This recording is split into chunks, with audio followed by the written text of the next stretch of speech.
democracy look like in the 21st century?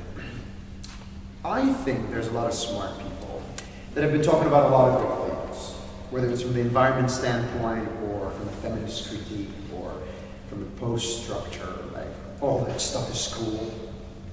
You need space to think about alternatives, right? Imagination is so important. But they've killed that. So then how can we begin to think differently about how we live?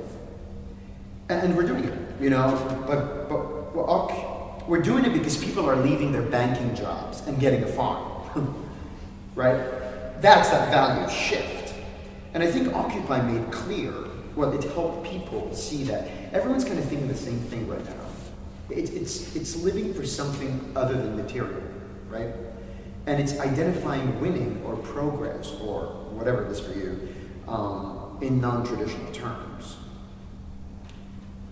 I was raised in the West Bank, and during the first Palestinian uprising, and I was a member of Fatah, and I was, head of the student group in the school, and just like Nicole was politically active. I mean, it was civil, disobedient, non-violent movement, but things had to be done secretly a lot of times. And I had gone to jail briefly a couple of times, not for some interrogation. But what was critical about that period is that there are moments in your life when you recognize that this is super special, right? And that anything is possible. I mean, it is that kind of feeling. And there's something about this time that I identify with. And I feel like that was a moment of hope when I was 15, and this is another moment of hope. And I feel privileged to be to get a second go around at it. When you look at the trajectory of my life, when I came to the States and studied philosophy of political science, it's because I thought that I could help my country in a struggle. And then I realized, working for Amnesty, that saving one life at a time is kind of bullshit. I mean, it's important because you're saving a person's life. I mean, shit. You're probably not going to be successful. And for the same reason that a lot of my really smart friends work at the UN, and you're just like, what are you doing? You're part of this big organization, right? That has a board of directors, that relies on funding, that needs to come up with proposal, that the people that are actually perpetuating the problem are the people that are actually finding the solution. Like, I mean, isn't this weird? So that was Amnesty. I thought that if I got a bachelor's degree, so the revolution didn't work out, that I could make money. And by making money and prestige, I can affect change. That didn't work out. And then I said, okay, well, I guess I need to no one would give me a job. So maybe I need to go to a more prestigious place. So I went to Columbia. And I got a full ride there to get my master's in law. And then the moment I get into Columbia, right, everyone's offering me a job. And that made me feel bad, not good. You realize that even once you get into a large law firm doing financial transactions, billion-dollar deals, that you're still a slave. Your time is not yours. You're sleeping on the ground in the office, and you're showering at New York Sports Club. People call me, and I sleep with my BlackBerry, right? So, I may be prestigious to everyone else, but really, and you're getting paid, so you have healthcare, and you're making money, right? So I could leave tomorrow to Bermuda, and I could stay at a 5-star hotel. I would not hesitate. I could do it. And I can buy an $800 watch, which isn't a lot for a lot of people, and a suit for $3,000. And I love these things. I enjoy them.